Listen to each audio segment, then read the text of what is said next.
अस्सलाम वालेकुम वरहमतुल्लाहि वबरकातुहू। उम्मीद करते हैं कि तमाम दोस्त खैरियत से होंगे। नाज़रीन, आज का नुस्खा बहुत अहम है। जिसको देखो हर दूसरे बंदे को शुगर है, और शुगर का मैं आज आपके लिए लाजवाब नुस्खा लेके हाजिर हुआ हूँ। और ऐसा नुस्खा है कि आप दुआओं में याद रखेंगे। नुस्खे तो बहुत सारे हैं, हर हकीम का अपना नुस्खा होता है, लेकिन आज जो मैं आप लोगों को नुस्खा बताने जा रहा हूँ, लाजवाब नुस्खा है। इससे फ़ायदा ज़रूर उठाएं। महंगा भी नहीं है, बहुत सस्ता है, और ये बनाएं और दुआओं में याद रखें।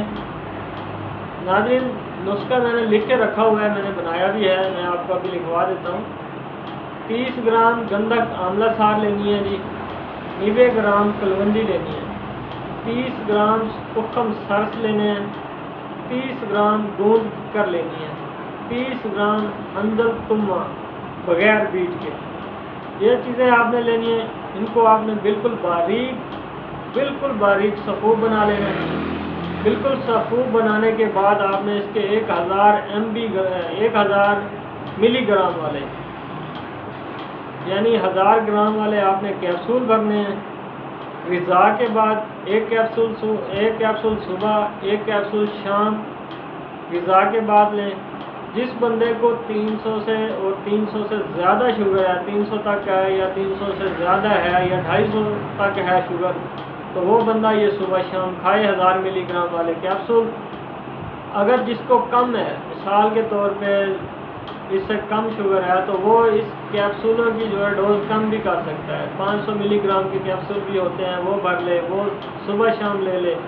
इंशाल्लाह ये 1 माह इस्तेमाल करें, आपको जो है ना किसी किस्म की शुगर की दवाई खाने की ज़रूरत नहीं पड़ेगी, और ये आप जो है मुस्तकिल आपकी जो शुगर ख़त्म भी हो सकती है। इसको अगर आप अपनी रूटीन में लाएँ, नुस्खे को बनाएं, इस्तेमाल करें। आखिर में आपसे सिर्फ एक ही गुजारिश है कि आपने अभी तक चैनल को सब्सक्राइब नहीं किया तो चैनल को सब्सक्राइब कर लें, दोस्तों के साथ वीडियो शेयर करें। सिर्फ ये आपकी तरफ से हौसला अफजाई है, आपसे और कुछ नहीं मांगा जा रहा। सिर्फ आप लोग जो है चैनल को सब्सक्राइब करें और साथ में घंटे के निशान पर दबा दें, ताकि हर नई आने वाली वीडियो आप तक बआसानी पहुँच सके। आपकी दुआओं का तलबगार रहूँगा। अस्सलामु अलैकुम वरहमतुल्लाहि वबरकातुहू।